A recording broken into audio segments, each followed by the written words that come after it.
can somehow think of it to be as some sort of, higher order unsupervised learning. So, but they usually classify it as its own problem. And the last thing is reinforcement learning. So by no means we are going to get into details of the algorithms we have in reinforcement learning. It has its own, lecture. Different departments give reinforcement learning as a complete lecture, a complete course. So I cannot do it in one single lecture. But I want to just give you the idea of what the problem is, what kind of setting you're dealing with here, and what you would expect to learn when you just study this topic. OK.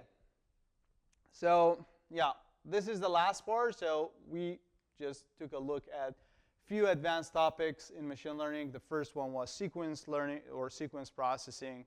And the second one was generative modeling. And this is the last one, which is reinforcement learning. OK. So let's go ahead and start. What is the idea of reinforcement learning? So the main idea of reinforcement learning is to learn how you can interact with the environment. And for many of us, reinforcement learning might be, or not for us, but for people who are out of the artificial intelligence community, reinforcement learning is probably the most, say, natural form of learning that they have in mind. So typically, you have one agent in reinforcement learning. So what is agent is the one who is trying to interact with the environment. And on the other side, you have the environment. And this is actually the one which is going to put some rules on the interaction. And these two guys try to interact with each other. The agent is going to do a decision, which means they're going to make an action. And based on that action, the environment is going to give it back some sort of data, reward, right? So most online problems that we have in practice are somehow set into this framework. Like, for instance, you play a board game. I mean, this is the very common example of reinforcement learning. You play chess, right? This is the same thing, right? Agent is indeed you who is playing chess, right? And you're going to do an action. So you're going to look at the chessboard. Maybe you know your opponent. And based on those information, you're going to do one action, right? Once you do the action, then this action could eventually lead you to win or lose, right? And this is the kind of reward that you're going to get, right? And meanwhile, when you're playing, the environment, which is the chessboard itself, the rules which are making the chess game, and your opponent, all of them together are making that environment for you, right? They are going to give you different form of signals, right? You do one move, your opponent does another, right? And then that is a kind of signal you get from this environment, right? Now, the whole purpose here is that this agent wants to somehow understand what is the optimal way of acting, right? How you keep playing and you want to understand what is the best move. Make sense? So most thing in life is somehow in this form, right? Like kids learn to walk the same way, right? So they start, the environment is just basically gravity, physics, and other things, right? And the kid is the agent. They start to walk. They just walk for one step, they fall down, right? They're going to get a reward, so the pain that they feel, right? And then next time, they're going to fix their action. They're going to take this step differently, right? And they keep on going like this. Psychologically, we also learn things in the community the same way, right? Say something in a new community, people give you bad response, right? You understand this is not the thing that you should say, right? Next time, you're going to express yourself differently, right? So many things that we, behavioral things that we learn, or a kind of behavioral learning that we do, somehow get into this category. And because of this, many people in psychology, for instance, are very interested to understand reinforcement learning. Of course, not the mathematical details of background, but the kind of conclusion you find out in this domain, because it somehow helps them to also understand the behavioral evolution of human being. OK, so best example, as I say, is always a game, board game. Chess is one of the famous ones. So One thing that you should pay attention here is that reinforcement learning is not supervised learning. And it's obvious because you basically want to find the optimal action, right? First of all, I mean, you might immediately ask this question, what is optimal action, right? What do you call optimal? What is the optimal behavior? And it's hard to define it, right? But even if you can formulate everything mathematically and you can define the notion of optimality, this is what we are going to do. Even in that case, at the end of the day, you don't have any label, right? Nobody has told you what is the optimal action on a chessboard when you are playing with one specific person, right? Nobody can say it. There is no label for that, right? So if you are playing chess with Kasparov and you have one specific setting on the chessboard, there is no optimal action known, right? There is no label that, oh, I want to make the output to look like this label, right? This move. That does not exist. So it's not actually supervised learning. It's also not unsupervised learning. It's not like you don't have label. Like you do know there is an action which might be the best action, right? But you cannot find it, right? And nobody can give you that, right? One other thing is that the data that you get is not very conventional. Typically, when you do learning in supervised and unsupervised case, you're going to collect data in a data set, and you do whatever you want with them, right? Even in generative modeling, we do the same thing. You collect images, and you try to train a neural network to make that image, right? But in reinforcement learning, you keep playing, right? And the more you play, the more you act, the more you get data, right? So the data set is somehow evolving through the interaction with the environment, right? So the data set is not defined in the conventional way that you might think. This is why, basically, I mean, the actions that you do, and we're going to see it shortly, that, for example, you can make this policy that you want to seeing your chessboard like this, neural network. Going to impact the data that you are collecting as well, right? Because if I am playing chess, my neural network tells me just move this piece here, right? And because of that, I'm going to see a lot of different consequences as if my neural network would have told me just go there, right? So the consequence, the future data that I'm collecting is going to get impacted by the action that I'm doing, and the action itself is a part of learning, right? So the notion of data set is not as conventional as before, and time matters. This is the most important thing in reinforcement learning. It's a kind of online thing as compared to everything else which is offline, which is again somehow tied with the second one, right? Time is important. Like in algorithm in reinforcement learning, you need to have fresh data, right? Like you updated your policy network has not been trained yet, right? But the data that you collected initially with a very dummy policy network, that is not useful anymore because that is not telling you anything about the policy that you are playing with right now. You need to update all the data. And this is something that makes the problem quite hard. OK, questions? Yeah.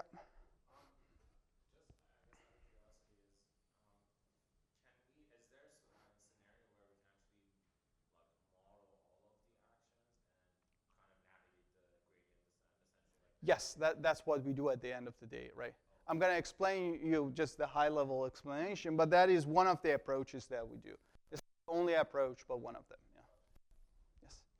Might be jumping ahead, but you know the whole like the reward. Let's say for chess, where you take an action and then there's multiple consequences. Right. How do you track which action related to that consequence, given that there's a lot, you know what I mean? Yes. Yeah. I mean, I give you the notion, a bit of notions, and then you're going to make a bit of understanding. But for the example of chess, you cannot really, I mean, it's impossible to solve it with the conventional reinforcement learning. You can actually solve it by deep reinforcement learning. And I'm try hard to just explain what is the difference today. Okay, this is the main thing I want to. Okay, let's go ahead. The idea of environment. So the notion of environment, as I told you, you can say that this environment is the physics, is the universe that is just imposing those constraints on the agent. Now, typically, the way that we describe it is that we're going to allocate it a variable called state. We're going to say the environment is in this particular state. Okay? Now, this state could be a set of finite possible states, right? And I give you examples. You're going to see. It could be also infinite number of cases. Okay? So there is no reason for this state to be coming from a finite set. Now, this is a state at time t, the moment that you're observing the environment, right? Upon seeing this state, so you see state st, and upon seeing that, so supposedly this state is describing whatever is happening inside the environment. Again, you might tell me this is not always the case. That's correct. In the example of chess, state is the chessboard, right? But it's not everything, right? The opponent is a part of it as well, right? This is one random part of the environment, right? But you might assume that this state is containing all of the information, right? It's containing it. The fact that you cannot access it, that's another story, right? You see this state. Upon seeing that state, upon looking at the chessboard, then you are going to do an action, right? At time t, you see this state. This is the chessboard. And probably you have a bit of preassumption about your opponent, right? This is not a bad player, right? So this is the action that I'm going to do, right? So you're going to do your action. And once you do the action, the environment is going to give you some feedback, right? It's going to give you one new state. So it's going to change into another state, right? The chessboard, once you move, right, it's going to change this state, right? But the change of state is not deterministic in general. It could be random, right? For instance, in the chessboard, you move, right? The chessboard changes, that's right. But this is not your new state. You need to wait for the opponent to play as well, right? And that part, you don't know it, right? But once the opponent played, now you have a new state, right? Make sense? So this is what I mean. Like the opponent is somehow included inside this state, but you can handle it as a random thing, right? One thing else that you might get is the reward, right? So every time that you play, you might get a reward back from the environment. Now, in the example of chess, you might say, OK, the reward is only that I win, +1, for instance, right? I lose, -1, for instance, and nothing happens, right? So the game's still ongoing, 0, right? So every time you play, you're going to get 0 up to the very end when you just collect +1 or -1, or maybe again a 0 if you draw. Make sense? Now, here, sometimes you can think about the reward. This is what people also do in like a bit more advanced reinforcement learning that has been shaped for the environment. This means, for instance, that you have an expert chess player sitting next to you, right? And the chess player is telling you whatever action you do, and the opponent has done their action, it's going to tell you or it was a bad move, right? And even they can give you a kind of value. It was +100. It was -80, right? How bad or how good your move was, right? So you can get that reward. In some other examples, this reward is more explicit notion, right? For instance, I give you the example of shortest path, and there you obviously can define the reward, okay? Now, the way that we model everything here is that we assume there is a Markov process. And Markov process, it means that you start from one state, right? And then you're going to evolve into the next state. And what you assume that after this state, you want to move to the state after, you don't really care anymore about this. All the information is included in the new state. Make sense? So this is the way that you model things. So this is the Markov process. And every time that you are in one state and you do one action, it is going to randomly give you a new state and some reward, right? OK? Cool. Now, you can describe a random trajectory when you are interacting with that environment, right? You start your initial state, like chessboard clean, right? You do your first action, right? You get some reward, and the other side also plays, right? So you get into a new state. Make sense? Then again, I mean, you might know what is the initial state, clean chessboard, right? You might have in mind what is exactly your first action, right? But from then on, anything is going to be random, right? Depends on your opponent, right? How they play, right? So this start point could be deterministic. It could be even random, right? Maybe you have a bunch of first moves that you just choose randomly and play with that, right? This is also the case. So this start point could be deterministic, but anything after that is going to be random, right? And this is a random trajectory, which goes all the way towards the end of the game, right? Now, what you can say that the game goes forever, right? It doesn't go forever, obviously, but once you are finished with it, it remains forever there, right? That's the same thing, right? So I can assume that the time is infinite, and then I would say at every single time t, the thing that I care about is whatever I am going to collect in future. Huh? When, like I have done a couple of steps before, because what I've done, not change it. But I only care about the future, right? I want to collect as much reward. From time t on, I want to collect as much reward as possible. It means that when I am at the very beginning, initial state, I only care to collect or I care to collect as much reward as possible all the way towards the end, right? And I do not only care about my immediate reward. I care about all the long-term reward, right? It might be that my next move gives me bad reward, but I know that the move after is just increasing so much that it's going to compensate. Whereas if I be greedy and do the best move on first step, I get a very bad reward after that, right? So what I care is that I collect all the reward after that, right? Or if I am at time 2, for instance, I do not care about whatever I have collected at time 1 and 2, because I already have collected R1 and R2, right? I can do nothing about it anymore. But after that, I care to collect as much as I could, right? So this is RT plus 1 plus I. I starts from 0, so immediate reward, and I keep on collecting. Make sense? Questions? So that is something that I want to maximize. And in order to do that, I am going to define something called policy, right? So policy is the intelligent part of the agent. Yes? What was the difference between T and I? Sorry? What was the difference between T and I? I is the summation. It's running. T is the time. I'm at time t, so I want to have when I am at time t, look at your time 2. I'm going to collect R3, which is R2 plus 1, right? R2 plus 2, R2 plus 3, and so on. Right? So here is RT, when I is 0, R2 plus 1, plus when I is 1, R2 plus 2, and so on. Yeah? Whatever you collect towards the end. Sum, yes. Yeah. Yeah. Now, here I have simplified it. Some of you might have seen this other notion here, gamma. And this gamma goes to some power. As you go further down, this gamma gets smaller and smaller. This is what we call the factor.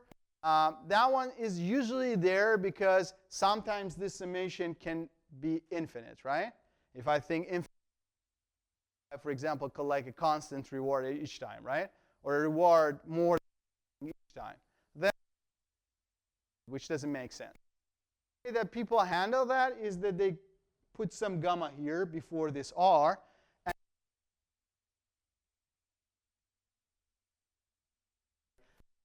And the second time is gamma to power 1, gamma to power 2. And that gamma is something smaller than 1 that guarantees that this summation is going to converge. Make sense? So it looks like I care less about the future return as compared to right now. And the name discount factor just comes from that economic point of view, that the money years is probably less valuable as the one you can. That is the idea. But I mean, if you don't have that problem of divergence, you never need that one. You can set it simply to be 1. Okay. Now, policy is the intelligent part of this agent. What it wants to do, it wants to look at your state and decides for the action, right? Usually show it by pi of a given state. Now, what is this pi? This pi is a distribution. It's not necessarily something deterministic. It could be deterministic. It means that it could give you, or it can tell you that what is the right action, right? So it's actually a one-hot distribution in that case. It says the right action is to go up, right? So it means that do up with probability 1, do anything else with probability 0, right? But it could be random. It could tell you right 30% of the time, right? So in general, this is a conditional distribution on the action space for every single state. So upon seeing that state, what kind of action or with what probability you do which action. Make sense? So that is the one that this pi which you want to design, right? So you want to know at every single state what is the right distribution for the action. Okay. So now one thing that here happens is that if you look at this G, obviously I told you this trajectory is random, right? Since the trajectory G, which is what we call it return, future return, this future return is a random thing as well, right? Every time that you do an action, the environment generally just changes randomly into a new state and gives you randomly some reward, right? And this means that if I start with this initial state, and I do the initial action, I could collect different returns, right? Each time that I play, because the environment is initiated with different seed every time, right? So in that case, this G is actually a random thing. Now, if you want to maximize this return, it doesn't make sense because a random variable, how you can do it? Well, here is the philosophical discussion, what you can do. Do you think about the maximum possible return? Do you think about the minimum possible return? Or do you think Bayesian and you do the average return, right? So the dominant formulation for it is that I want to just maximize the expected return, right? It means that I want to maximize the expectation of this return that I get, given that I am in one particular state. Make sense?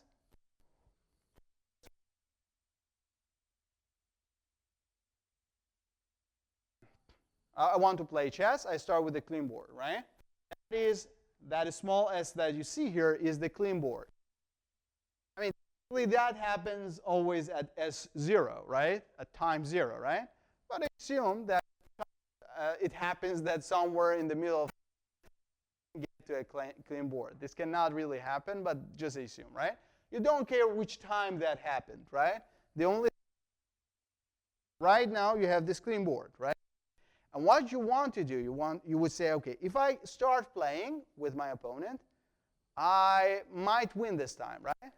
Next time, I go with the same strategy, same opponent. This time, I'll lose.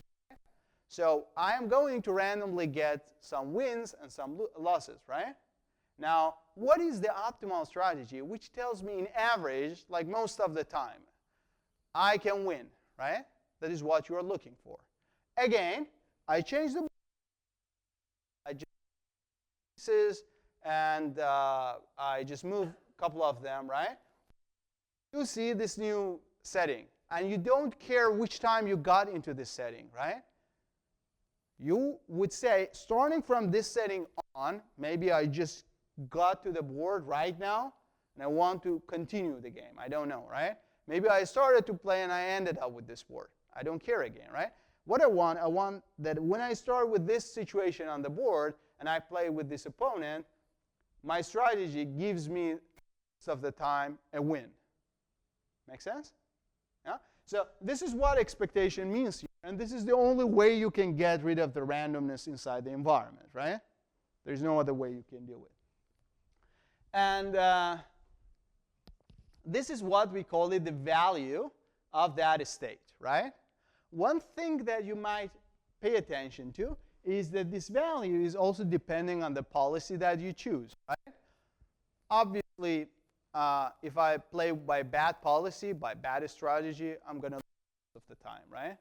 So this value is very small. Whereas with a very good strategy, then I win most of the times, right? And then this value is going to be high. So what it means that the value of one particular state depends on the policy that you're playing with. This is what we call it the value function. And of course, it's going to change from one state to another. So you should consider all possible cases on the board, all possible valid cases of pieces on the board. And for every single of them, you have one value, assuming that you are playing just with one policy. Make sense? Questions? How frequent or infrequent is it for the policy to be fixed versus variable in these kind of problems? What do you mean by variable? You mean random or deterministic? No, the policy saying, you said, let's say 30% go up. Is it, by variable, you mean random? No, not the variable, the policy. Policy to be random, you mean? To be random or your actions to be random, or your policy being a distribution, which you mean, right? Yes. Yeah. I'm going to show you some basic results. So actually, you can guarantee, you can prove that there is always at least one deterministic optimal policy. So there is at least one policy which is optimal and is deterministic. You can show that, but in practice, you cannot really find that policy, right? And then the approaches that you do, if, for example, you think about the practical approaches nowadays, actor-critic approaches, most of the time you start by a distribution for your policy. This one, again, totally depends on the algorithm. For some algorithm, you make that distribution to get to be deterministic. Like, for example, deterministic policy gradient approaches. And there you would have a deterministic policy. But something else like PPM, PPO or TRPO, they in general converge to a stochastic policy. And it also depends on the environment, right? If the environment is totally random, then probably the best play is just to play random, right? It's the same. And the policy is what? Your Or pi. No. I mean, what you're trying to define throughout this is the policy? Is the policy. I'm going to show you next. Yeah. Questions?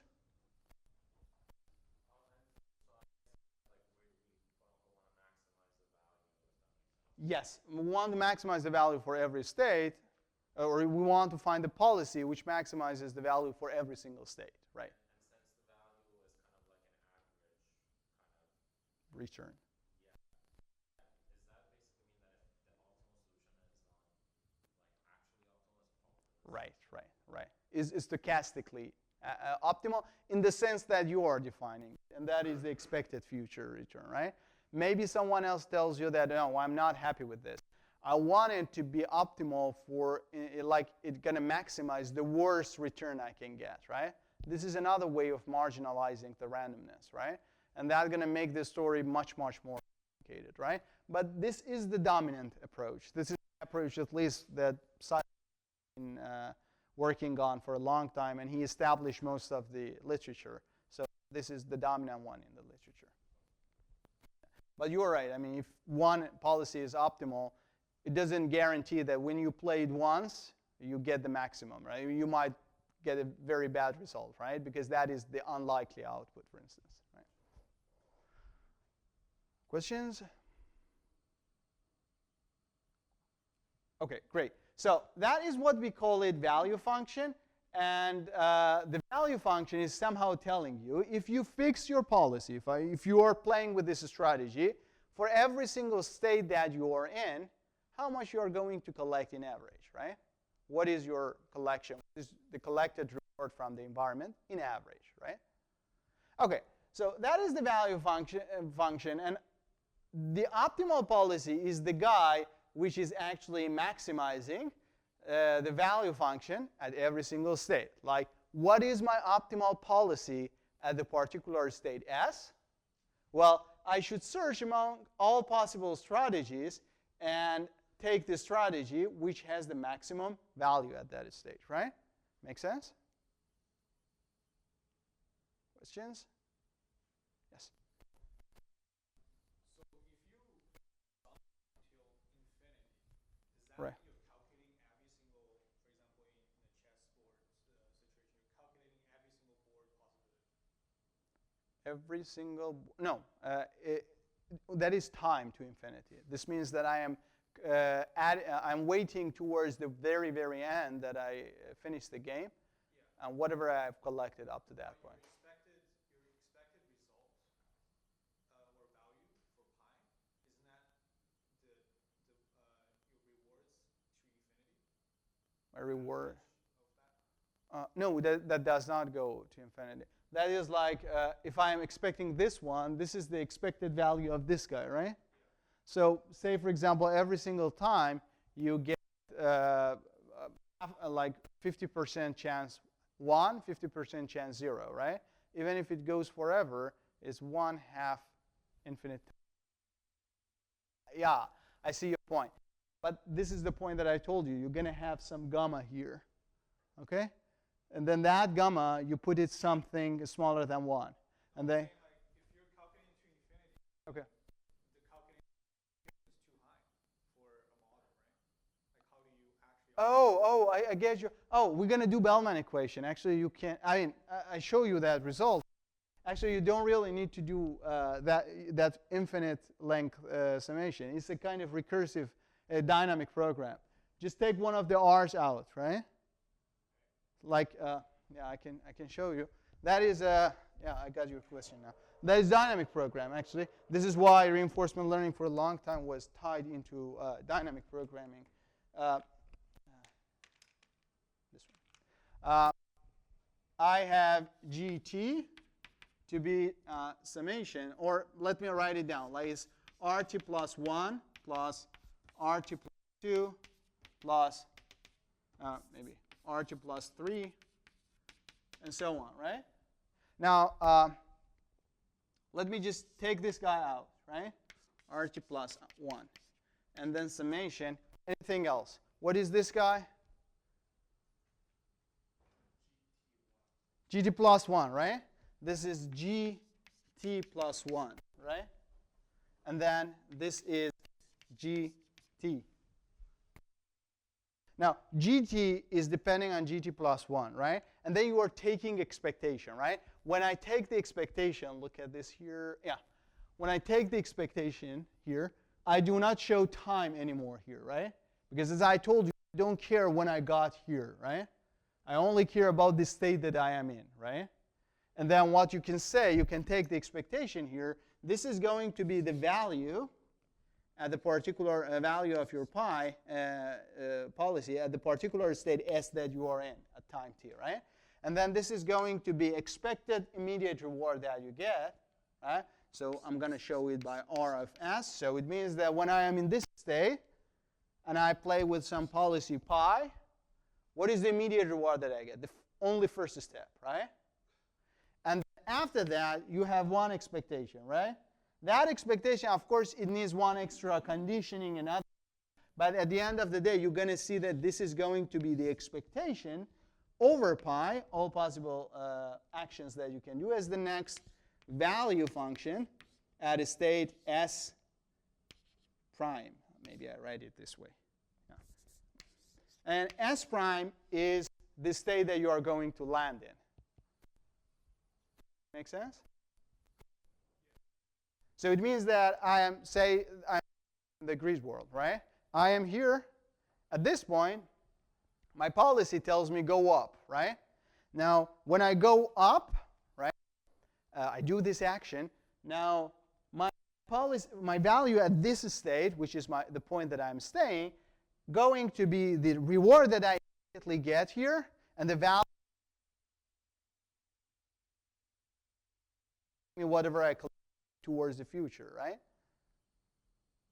But isn't the recursive also going to infinite? No, this is a dynamic program. Here is v pi of s, right? If you assume that you have a finite number of states, for example, right? It means that any state is going to be dependent on the value of the other states, right? Then you're going to describe a system of equations that you can solve it for the values, right? And then you find the values. You actually do not need to really, you can go ahead and do those expectations, that's okay, but you don't really need it. I mean, you just need to solve this one. If you do that, this is what we call a value iteration. I try to explain it shortly here. But that equation I showed you, this is what we call a Bellman equation. And then again, you can write the Bellman equation for the optimal policy. If you solve it, that is the policy iteration. And then you find the value.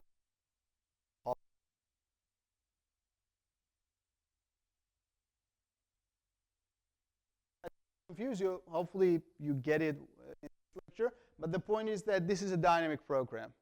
The value, say, for instance, this is a small grid world, okay? You have, I don't know, 4 by 4 grid. And then you have 16 different points, right? These are your states, 16 different states. At every single state, when you play with a policy, you have a value, right? There is one target. For example, you want to get to a destination, which is one of the grid points, right? That is the final terminal state, right? Now, when you start playing, you would say, okay, if I am here and I do a move. If I do the move deterministically, all of those expectations are going to disappear. Because I just value here is going to be the immediate reward plus the next value, right? That one, what about this one? Maybe my strategy again tells me that, okay, at this point, go back, right? Again, value at this one is the reward plus what I had before, right? Now I have 2 different equations, right? I can solve them to find out what is the value of this and value of this point, right? Now, typically, this is not as dumb as this one, right? This one is like you say, okay, I either go this way and this or this way, right? And then this is going to be, that S prime is going to be a random variable now, right? Because depending on the action you do, one of them. But you do know the distribution of that, right? I do action, half of the time I go here. So half of the time S prime is this one. Half of the time I go right. So half of the time S prime is this one, right? Again, I can write it down. Then it's going to be an equation where you have value of this state, value of this, value of this state, right? You do a bunch of other things all over this like that, right? You solve it for the value of every state, find it. Makes sense? Questions? Okay, so yeah, so the optimal policy, as I said, the policy which is going to maximize value, right?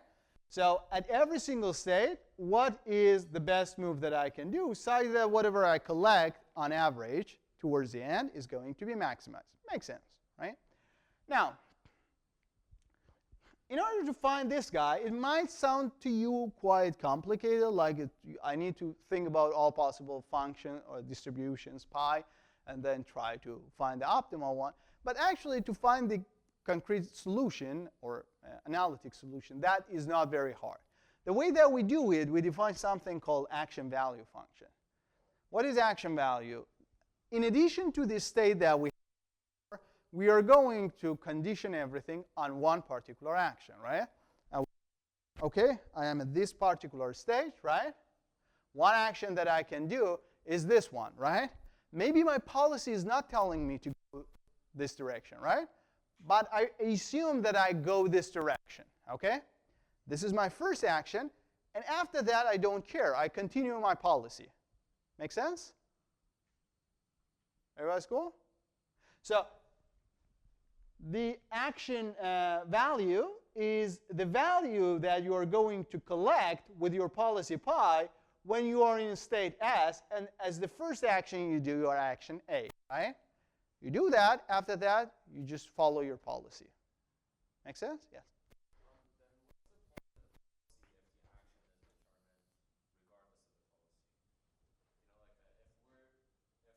No, it's just for the first action. Because I continue playing, right? I am here. I want to get to the destination, right? Now, one policy is that just go this way, and you end up here, right? What is that policy telling me? It's telling me that here, when you are at this state, go right. And then when you are at this state, go up. When you are at this state, again, right? But that policy also talks about the case where I am here, right? At this point, for example, it tells me go right again, right? Now, I am at this point, my policy tells me go right, yeah? But I don't do it. I mean, I consider all possible action. One of them is just to go right? One other one is to just go up, right? I go up. When I got into this new state, after this, I follow my policy. The policy tells me right, I go right, up, I go up, and so on, right? So only the first. Makes sense. I guess my question is, it feels like the action we take is in order for us to force this new state to Right. on the policy. But like I thought that, like, wouldn't that also be set by the states that we run through? Like I thought we have all possible. Oh, yes. That is going, I think this is the, this is the next slide. So this is the way that we can formulate the optimal policy. You already see the solution. So the optimal policy, if I do, at this point, if I do know what is the action value of every action, then the right policy should tell me the action that has maximum action value, right?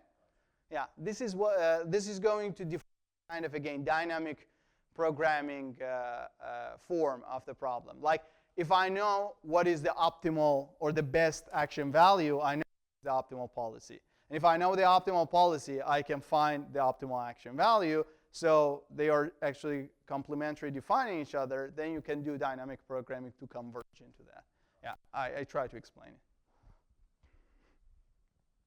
Everybody's cool? So this is what we call it action value. So we start at the state S, we do action A, and then we keep playing with our policy. And then we want to know what we are going to collect towards the end. Okay? Cool. So one kind of property that you can see this action value has with your value function is the simple averaging, right? So if I am at one state S, right, I could have different actions, right? Each action with my policy happens with one probability, right? If I average it over this distribution, I should end up with my value, right? For instance, if I am at this point, right? This is my state. The actions I can do is up, down, right, left. Okay, 4 different actions. Now, if my policy tells me go up, right? Then this means that if this policy term, this pi, is 1 for action up, is 0 for any other action, right? Now, what should be the value at this state? The value at this state should be action value when I want the action to be up, right? Because my policy tells me up, right? So the value of this state is the action value of the action up, right? And you can think of, okay, I also know, for instance, if I don't go up, I go right, left, down, what are the values that I am collecting, right? But at the end of the day, if I just average it with this one-hot distribution, this is going to give me the value. Same thing you could say. You could say, if I am at this point, and my policy tells me half of the time go up, half of the time go right, right? Then the value of this state is actually the action value I get to right, the action value I get to up, averaged, right? Make sense? So this is one key property which comes directly out of definition of action value and value function. Questions? Okay, cool. Now, if you got no question, then the key observation here is that the optimal policy at every single state is actually the deterministic policy that at every single state giving you the action with maximum action value. So let's break it down for you. Here, when you look at the right-hand side, okay, q pi star, okay, that q pi star is that, let's assume we do know for every single state and every single action around it what is the optimal action value. I don't know what is the optimal policy. I only know what is the optimal action value. Make sense? So it means that when I'm in this state, what I do now is that if I do action up, what would be the best value I'm going to collect towards the end? If I do know that, then among all possible for actions that I can do, which one is the best action to do? The one which has the maximum action value, right? Because if, for example, towards the end, if I go up, I get 5 rewards. Like my collected reward is 5. Okay? If I go right, left, down, I'm going to get 2, reward 2, right? So it makes sense to go up. Now I go up, and then after that, somehow magically I play optimally, and then I'm going to end up with the optimal value, right? Make sense? Everybody's cool? So it's not a big, like a super complicated theorem. I mean, you can prove it. It's not a hard thing to prove. It's a very simple proof out of Bellman equation. But I don't want to bring that one here for you. The key point here is, though, that intuitively, this makes total sense. Like, if I do know what is the optimal action value, then at every single state, I just do the action, which is.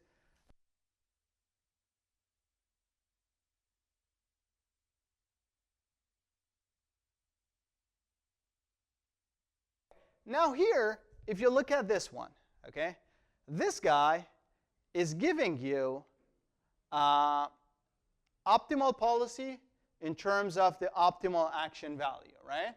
So it means that if I do know what is pi star here, I can compute the pi star, right?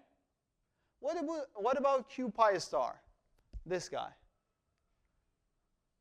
Well, if I know pi star, I can put it here, and I can compute q pi star, right? Make sense? Now, if I know pi star, I can compute q pi star. If I know q pi star, I can compute pi star, right? So they are actually describing each other, right? So I can say something like this. It's not too late.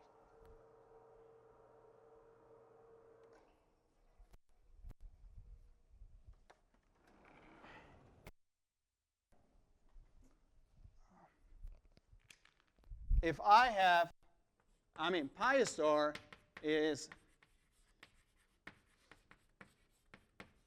given in terms of q pi star, right?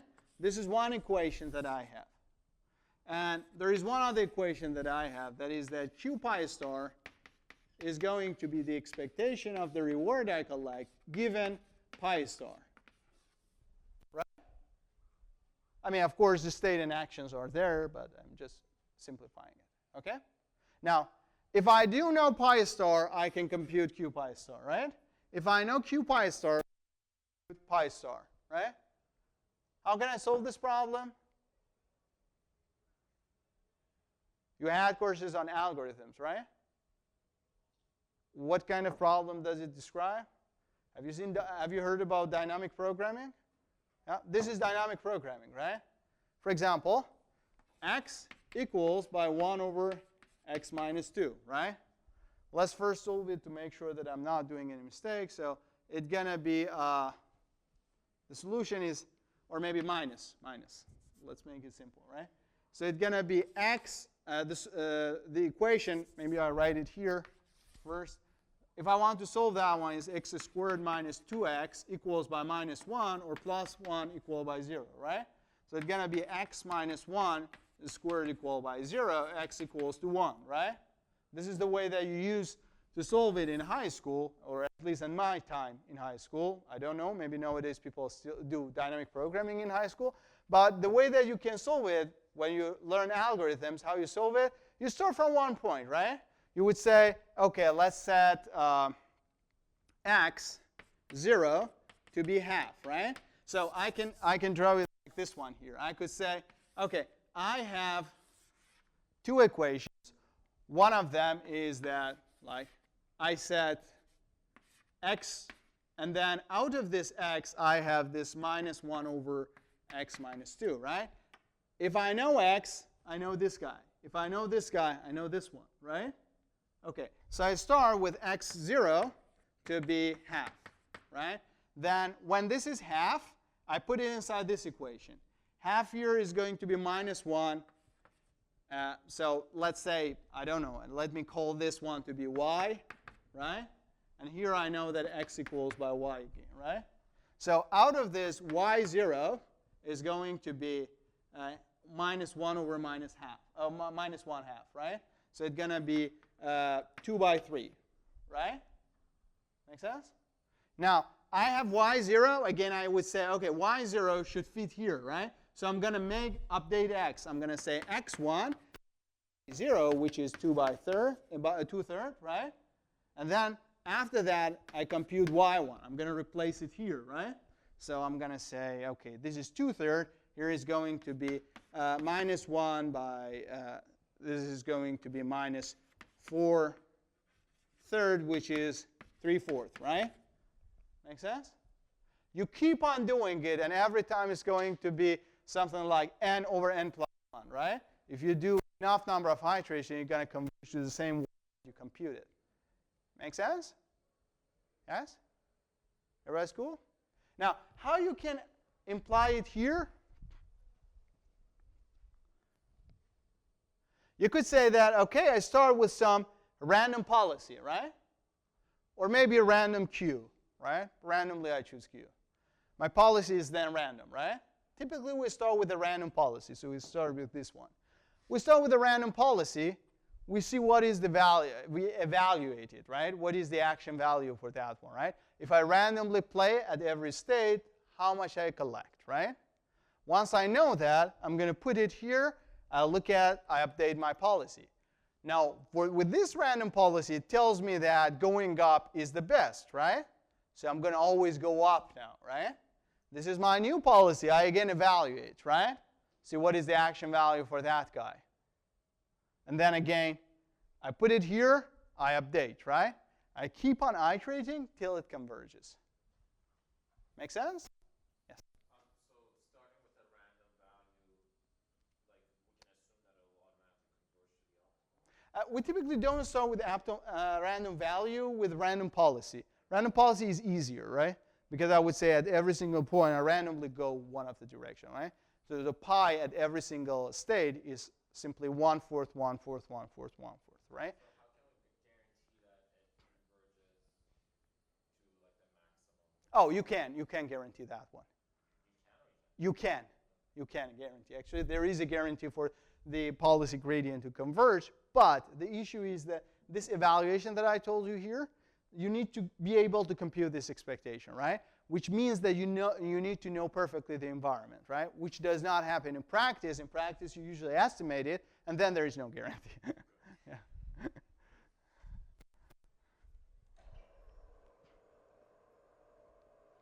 Everybody's cool? Questions? No question? OK.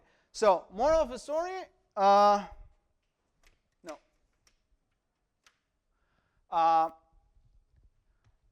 We only need to find the optimal action values, right? And then we can simply do it by iterative dynamic programming. This is what we call it policy iteration. Now, the one that I described on the board, that is policy iteration, right? OK.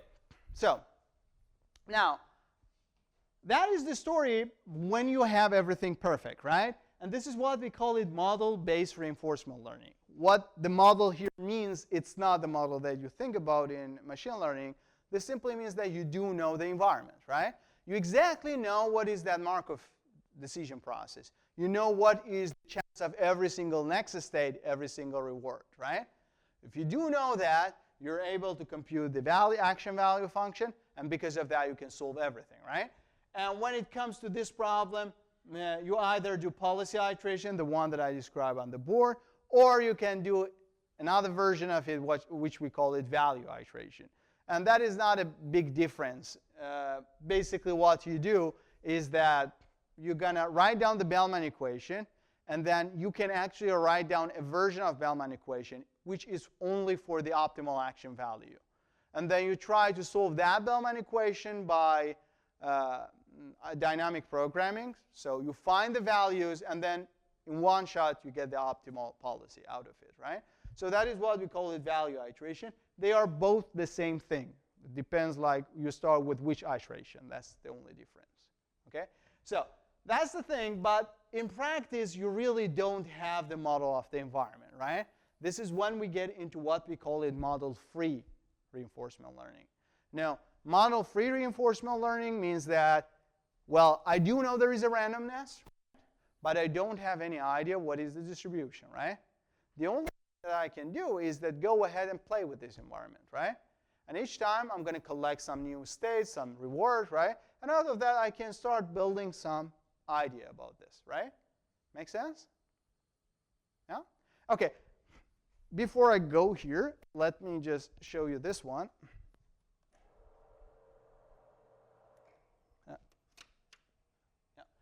Look at this guy, right? I want to know the average return given my policy, right? This is the action value, right? Or the value function, doesn't matter. One thing that I can do, if I don't know the distribution, how can I estimate this expectation?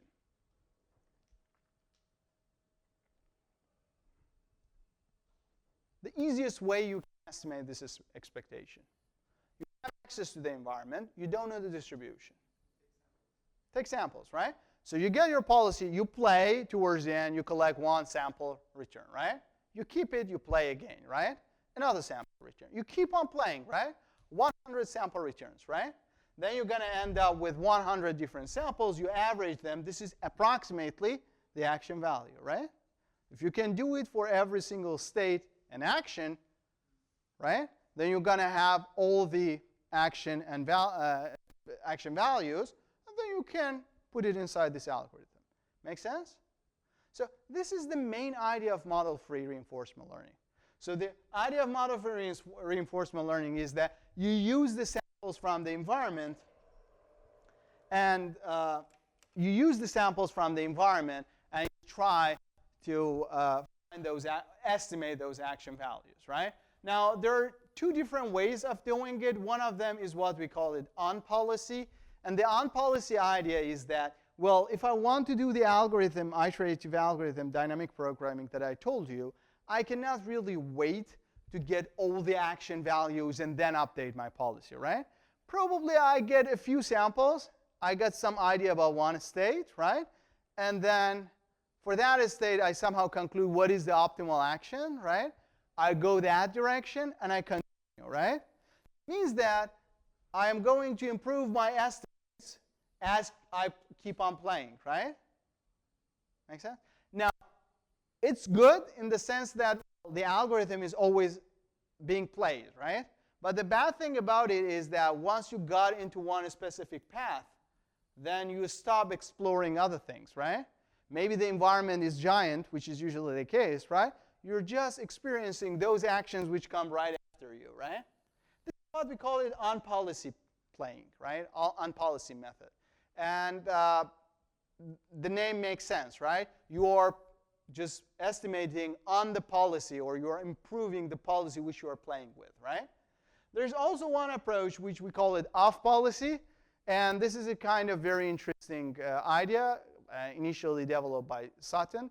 And the idea here is that, well, you keep playing with one policy, right?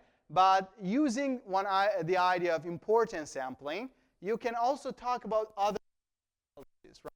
You would say, OK, it's true that I got this particular value for this action, right? But what if I would have had played like this, right? I have not played that, but I can talk about that one, given the relative probabilities between getting there and being here. Okay? I mean, it's a bit vague the way that I'm explaining it, but you need to have a bit of more details to get the idea. But importance sampling is the key solution to that, right? And now you can develop a general off-policy method. This means that each time that you are playing, you play with one policy, but you are updating one other policy, right? The policy that you are not playing with, that is off the game, right? Off the board, right? But you can somehow talk about that one as well. But then among all possible off-policy approaches, the only one which turns out to be computationally or sample efficient, like you can do it with limited number of samples, is the Q-learning. When you play with one policy, but you talk about the optimal policy all the time, right? So if you want to think about it just in a very high-level way, it's like, for instance, I'm randomly playing, right? So this gives me the chance that I explore everywhere, right? But every time when I get to one state, I think about the optimal policy, right? Given that I have collected a bunch of samples up to this point at this state, what if I wanted to play optimal? I would have taken the optimal action, right? So let me update that one in the policy, right? So this somehow gives you a bit of more chance to explore the environment, right? But of course, it has its own disadvantages as well. But if you think about model-free approaches, and you think about derivation, as I told you, then you are basically restricted to this second one, Q-learning. This is the most practical one. For this one, you can do SARSA. This is a state action reward state action. But that one is, again, a bit touchy. I mean, you really have some good properties in the environment to be able to use that. Everybody's cool? Yes. I know it's pretty high level, but let's say I made 3 different actions. Right. The different policies that I've done so far. The optimal of the previous policy. Right. Is the idea is like, now that I'm here,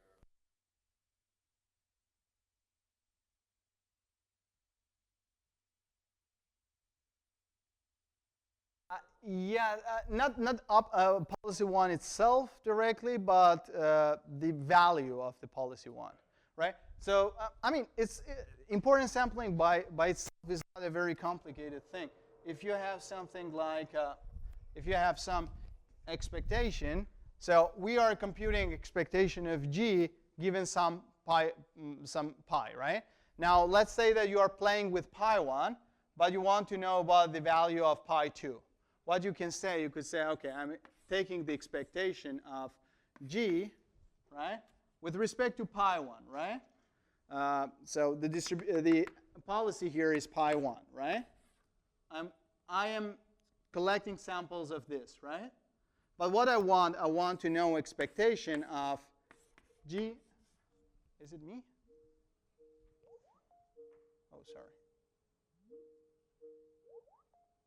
I think this is one of the announcements. Now, pi2. Okay? I want to compute this one. Now, one thing that you can simply say is that, okay, let me open this up for you. And for simplicity, let's say that this G is a continuous random variable. Okay? So it's going to be the integral of G. And this pi is going to describe a distribution on this one, right? So I'm going to call it right now, just for simplicity, pi2 dg, right? But then I can write this one down as pi2 divided by pi1 times pi1 dg. Can I write it this way? It's the same thing, right? Now, if I think about it to be expectation, what is it? It's the expectation of G, right, times pi2 over pi1, right? What is the distribution here? Pi1, right? So I wanted to compute distribution of pi2, expectation on pi2. I ended up with one other expectation on pi1, right? This is what we call an important sampling, right? If I do know how does my policy pi2 looks as compared to pi1, as I am collecting with pi1, I can also talk about pi2, right?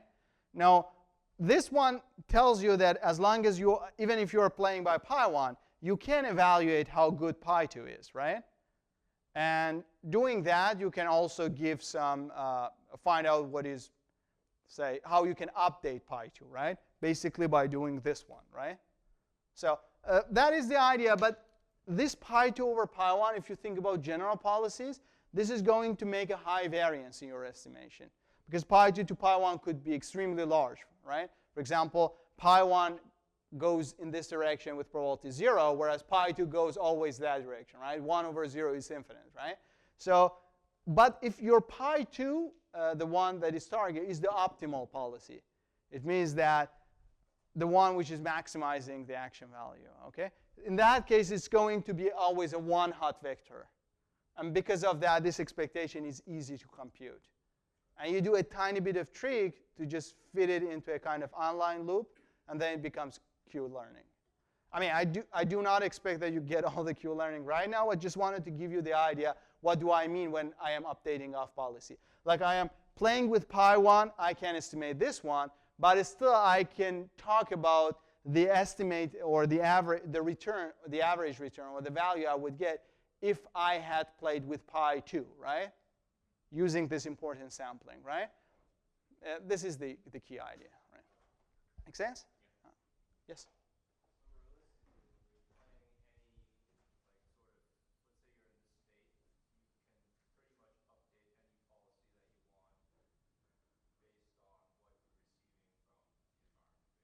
Yes, you can do this, right? But if you want to do importance sampling, I don't know if you mean importance sampling or just you're talking in general.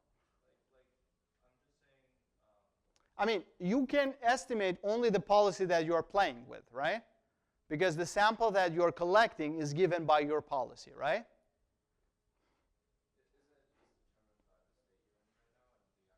Yes, but the next states after that, all of them come by your policy, right? So if we look at this expression here, or this one, right? This is what you collect given that you are playing with that policy, right? So you need to fix your policy. You would say, okay, my policy tells me at every single state I go this and that direction, right? And I start from one state, I keep playing, right, with that policy. Then I get one sample of that policy. If I do it 10 times or 100 times, right, I have 100 samples, I average them, this is what I want, right? Right, right.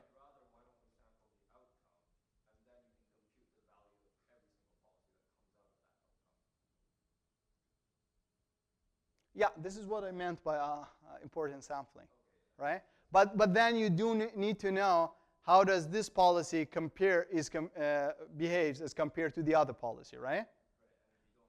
Yes, but the challenge starts when you, for example, one of the policies would never go left, but the other policy always go left, right? So this policy would never give you a valid sample of that one, right? Yeah. Make sense? Okay. Okay, everybody's cool? So what you see here up to this point in reinforcement learning is less like what you had in most of machine learning courses, right? Typically in machine learning courses, you have a model, which is a neural network or something, and then you want to fit it into a data, right? And then you might wonder, where does the deep neural network show up? Well, for a good period of time, people did not do, in reinforcement learning, they did not care about those kind of function approximations, right? Only when people started to see some good impact out of the deep learning and neural networks, they started to say maybe very hard problems, we can solve it also by deep learning here. So deep learning is going to get added to reinforcement learning as a kind of tool which helps you solve very complicated problems, okay? It's not actually something natural of reinforcement learning. Like reinforcement learning by itself is the formulation that I showed you, and you can go ahead with all of these approaches. There are different ways to do the estimation. You can do Monte Carlo, the one we talked about, just sample from the environment. You can do bootstrapping. This is what gives you the temporal difference, right? And this basically uses the idea of Bellman equation. Like the value at this time is what I collect plus the value in future, right? And then you can use this kind of recursive connection to build a better estimator, right? This is what we call the temporal difference, TD, right?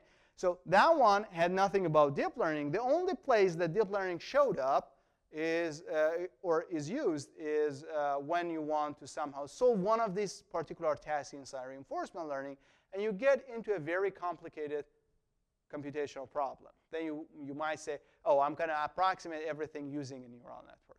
Okay? So deep reinforcement learning could show up in model-based, assuming that you have this giant model, which has a lot of state and actions, and you do know perfectly the Markov decision process, right? But the dimension, the huge dimension, stops you from doing the calculations, right? This is where you can use deep learning.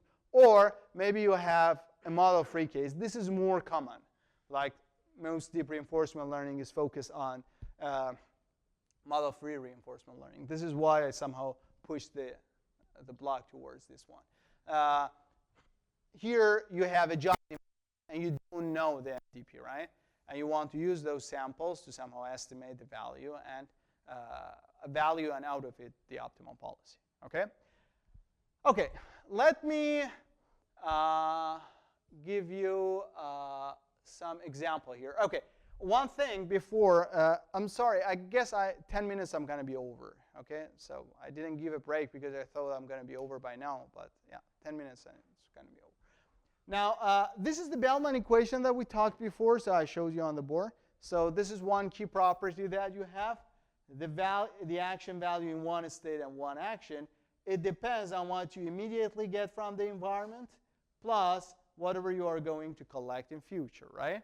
And these guys, as long as you do know perfectly the environment, if you know the MDP, this distribution, this average, all of them you can compute. At least you can write it down analytically, right? And even if computation is very hard, you can use integral approximation, things like this. So that one is pretty much solved, right? The only complexity that you can get into is that you deal with a case where those integrals, expectations turn out to be complicated calculations, right? But the interesting part starts when you have unknown environment, like you don't know the MDP, okay? Now, what you can think about when you think about this action value function Q, right? You say, okay, for every single state and every single action, I have one action value, right? This means that if I tell you one policy, right, you can draw this table, right? I have a state 1, 2, 3, 4. For every single state, I can either go right, left, up, down, right? Make sense? Now, if you want to add action value, you basically need to estimate every single cell inside this table. Use the Monte Carlo idea that I told you, right? If you do that, this is what they call tabular reinforcement learning. You're just drawing the table, you find the action values, right? But let's think about this tabular case, if I want to do that. This means that, for example, let's say these states are the 4 different points I have on a grid, okay? I have point 1, 2, 3, 4, right? And for each of them, say I can go up, down, left, right, okay? Now, if I want to find all of these guys, how can I do it? I need to start with the first state, right? Once I go up, and I follow my policy, right? This is one sample. Again, back here, right? Once I go up, again, I follow my policy, I maybe get another random return, right? I keep on doing it. So I get into this cell point. I start with that state, do that action, let the policy play, right? And then I collect a couple of samples. I average them. I put it here, right? What about the second point? I again start here, but this time instead of going up, maybe I go, here is left, right? Yeah, left. Yeah, so I'm going to go left, right? I'm going to do it again 100 times, right? Start here, 100 times, go left, let the policy play, right? 100 samples, I average, I can fill this one, right? And I do it for everybody, right?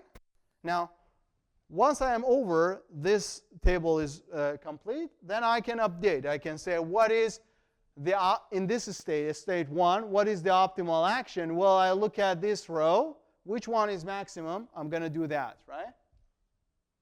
Correct? Now I have a new policy. I repeat this sampling approach, right? Okay, if this is the table, that is totally feasible to do, right? But what if it's a realistic case? Like it's a real environment with real actions. How do is pretty much infinity, right? Think about one robot arm, right? This state is probably where this guy is being located, right? It could be anywhere, right? There are lots of other things also involved, but let's just think about the location, right?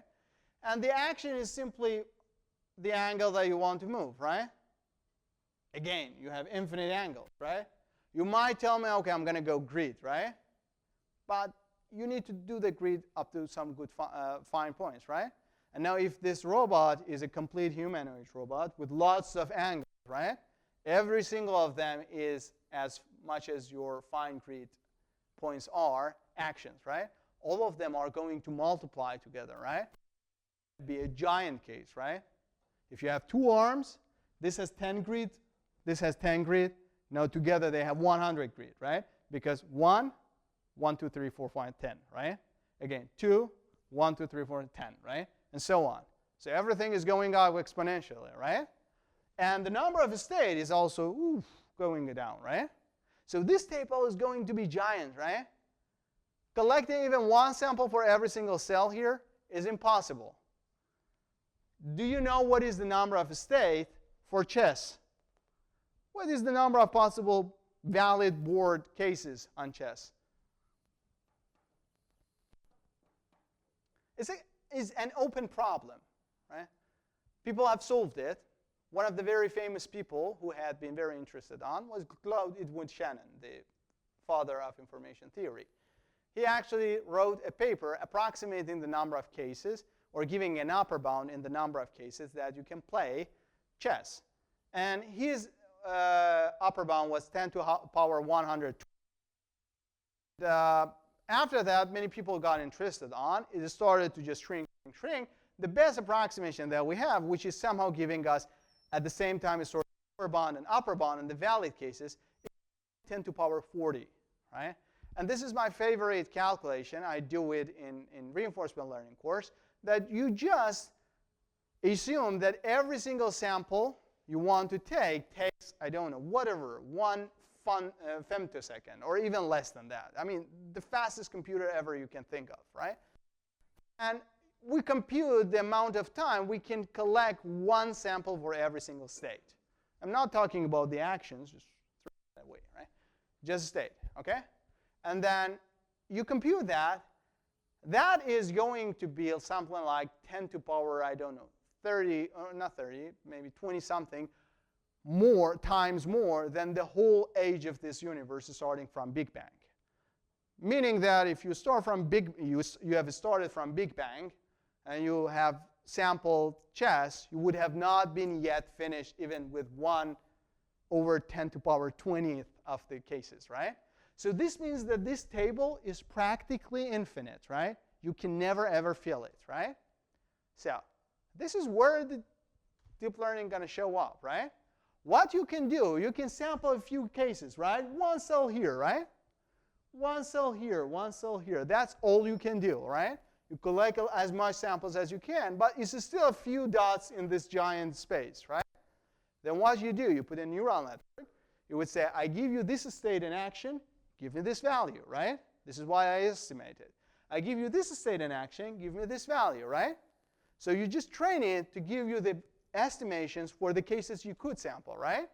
And then you hope that for the other cases that you have not seen, it's going to work, right?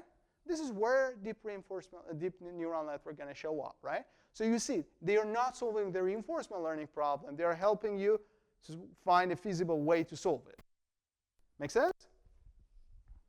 OK, so yeah, that would be the case when you have a model-free and you have a giant space. Now, the basic algorithms for the model-free, as I told you before, is the policy iteration, the one I explained on the board. And the value iteration is actually another version of the same thing that I explained on the board. But in practice, if you want to do it, this is not really important. If you want to really do it, you really need to have infinite computation for realistic environment, right? Then the way that you would do it,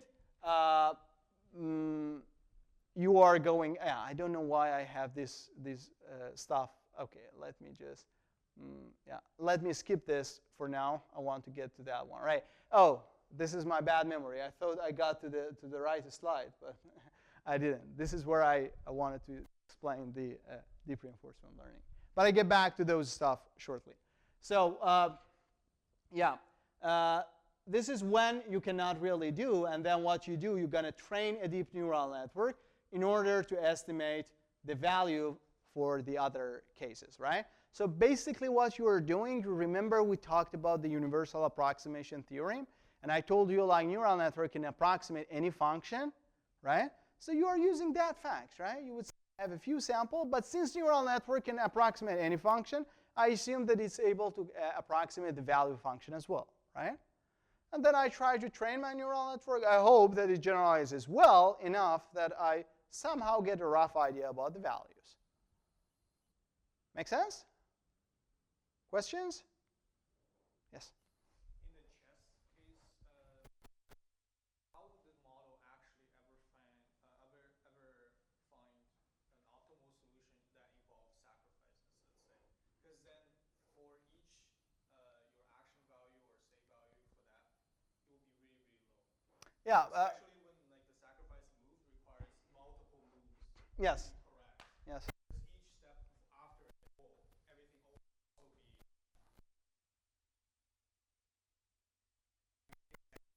Yes, that's right.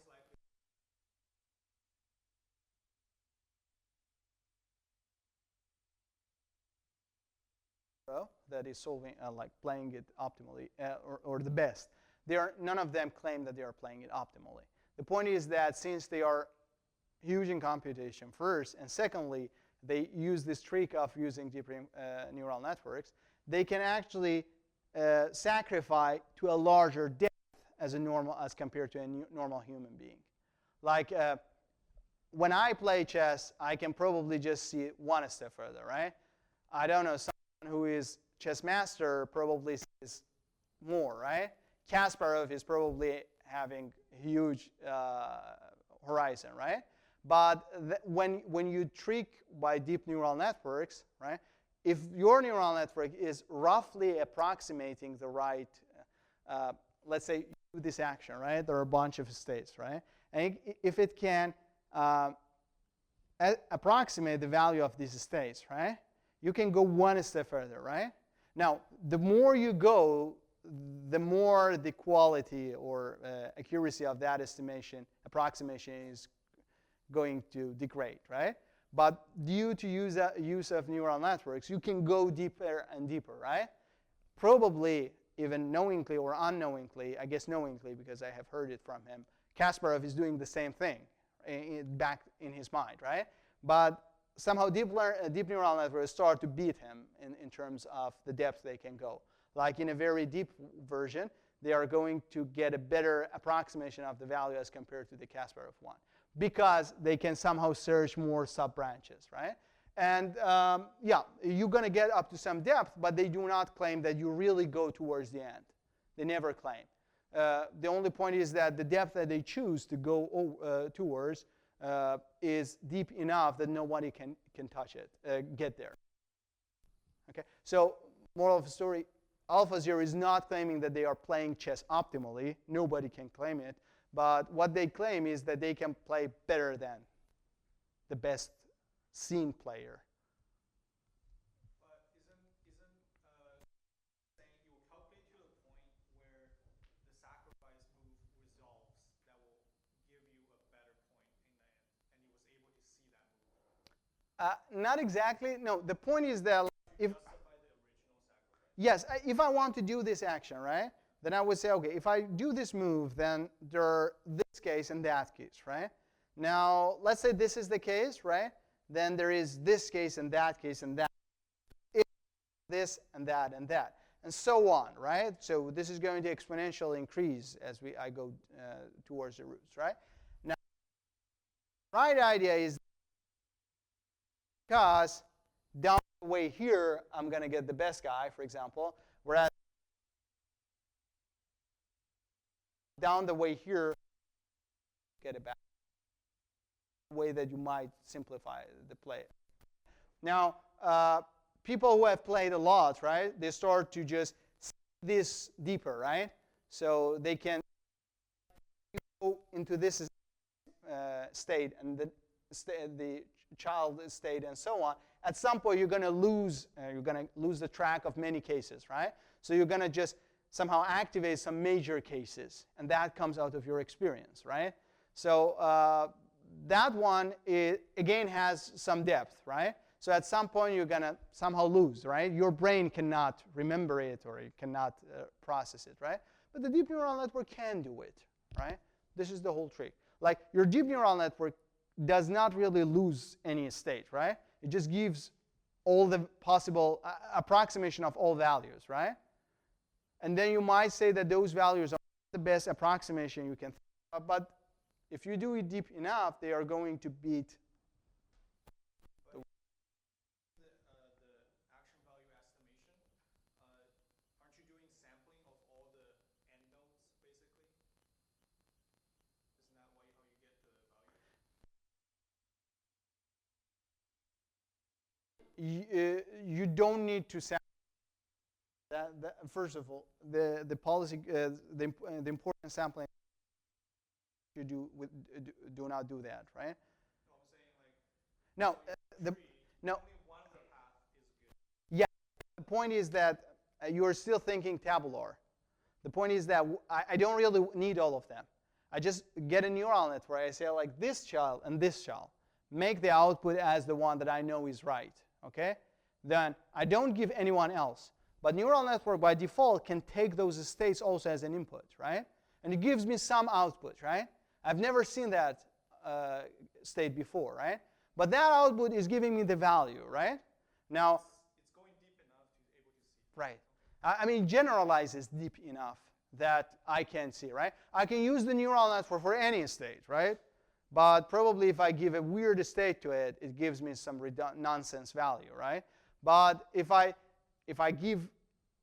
do a good sampling, then probably a lot of other states in between the value is some sort of superposition of the values of the things that I have seen, right? I don't see it immediately as a person, but neural networks somehow automatically do it out of the computation, right? And it turns out to work better. I mean, it was not one night thing. I mean, it took a long time in history, but at the end, with the modern neural network, it turned out to be fine and to work. I don't know if I answered directly your question. Okay, cool. Okay. Now, one approach in deep reinforcement learning is to do deep value networks. This is what we talk right now about, right? So you get a deep neural network. You try to train it to tell you what are the values. And out of those values, you are going to choose your optimal action, right? So somehow you can say that I have this state. Maybe it's the game that I'm playing. And I'm going to observe this. I give it as the kind of state to my neural network, right? So here is the neural network. It looks at the board or the game state, and then it's going to give me the value. It's going to say value of right, left, up, down are these values, right? And then I'm going to do the action which has the maximum value, right? And of course, the training is a bit of trick, but you keep doing it, and each time you get the new sample, you try to fine-tune your value network, right? And gradually it's going to converge. This is one way. This is the basic classic way.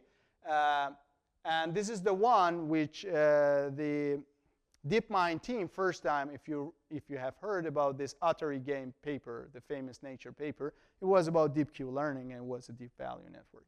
But you can do also a policy network. And the policy network, the pi that you want to play with, that is a neural network, which takes the state and it gives you the distribution of the output, right?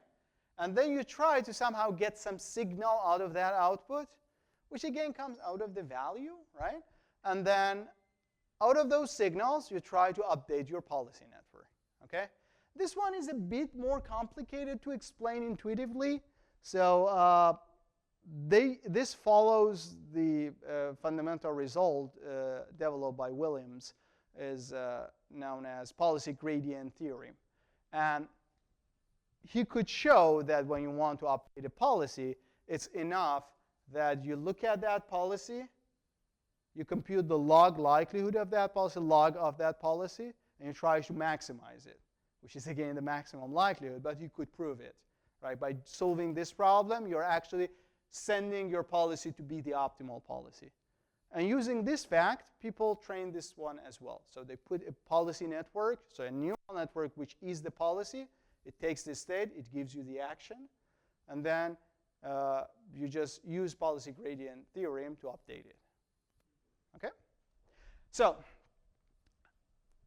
the most famous one, which is nowadays being used in very high-tech applications, is the actor-critic approach. And this is when you have two different. You have a policy network and you have a value network. The policy network is going to play.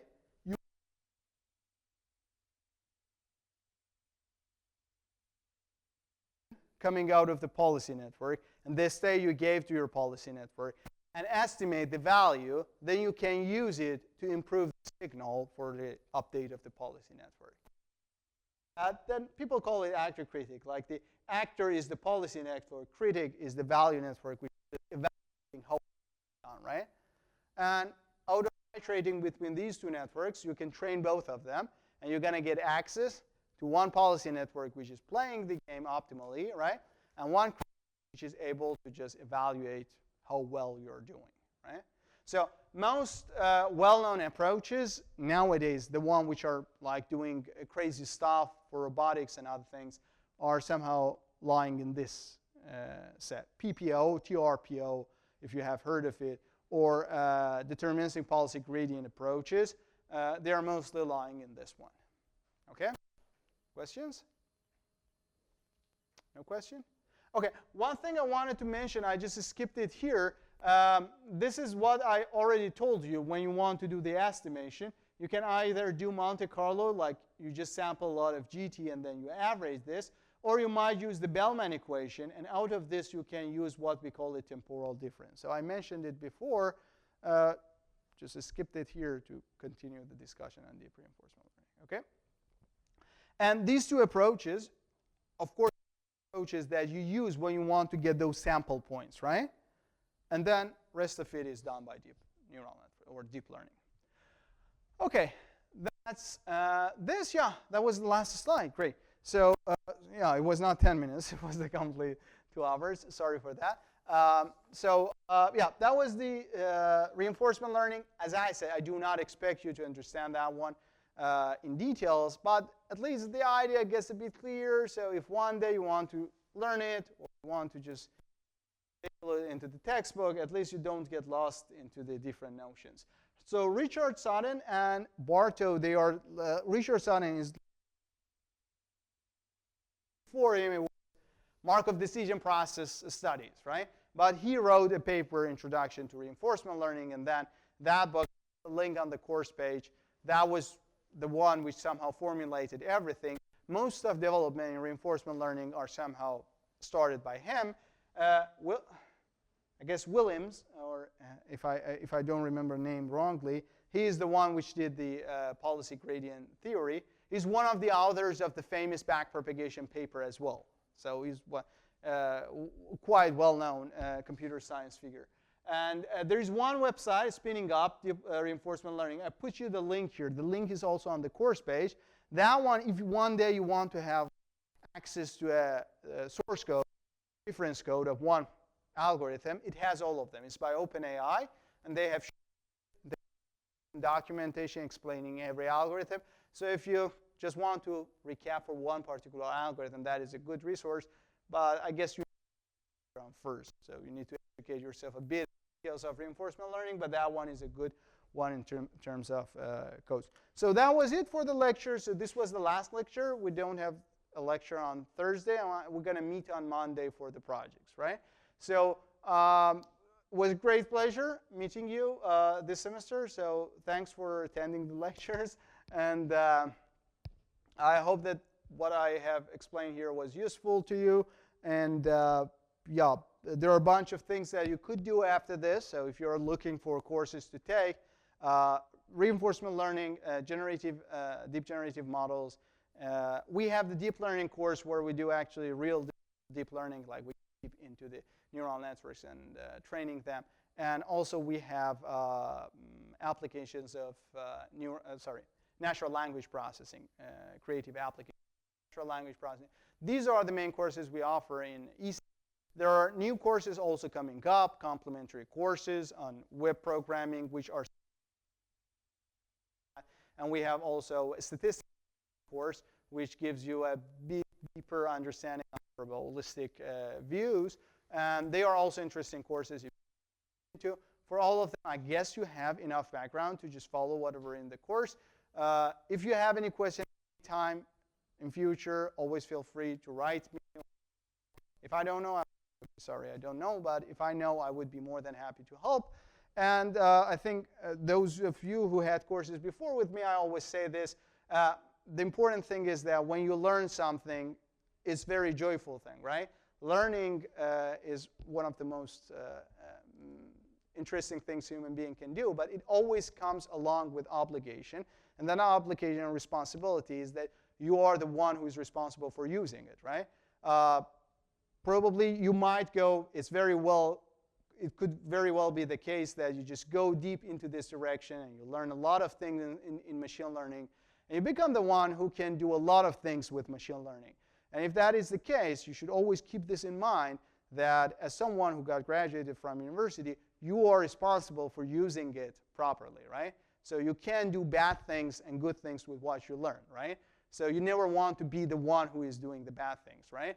And this is the key difference between you and the one who has educated themselves out of university, right? University is supposed to be the place which is just making everything universal, right? So everything for everybody. So it's the key obligation. If you forget few notions of the course in course of a couple of months, it's okay, right? I mean, who knows? Maybe you don't need it, or maybe you want to use it at one day and you recap, right? But if you use that knowledge to do something which you can never forgive yourself for what you have done, that is something that you can never give it up, right? So never try it. I mean, under any circumstances, just take this responsibility. This is the most important, not only for this course, any course, right? Or anything you learn in your life. Okay, thanks a lot. See you on Monday, right? Cool.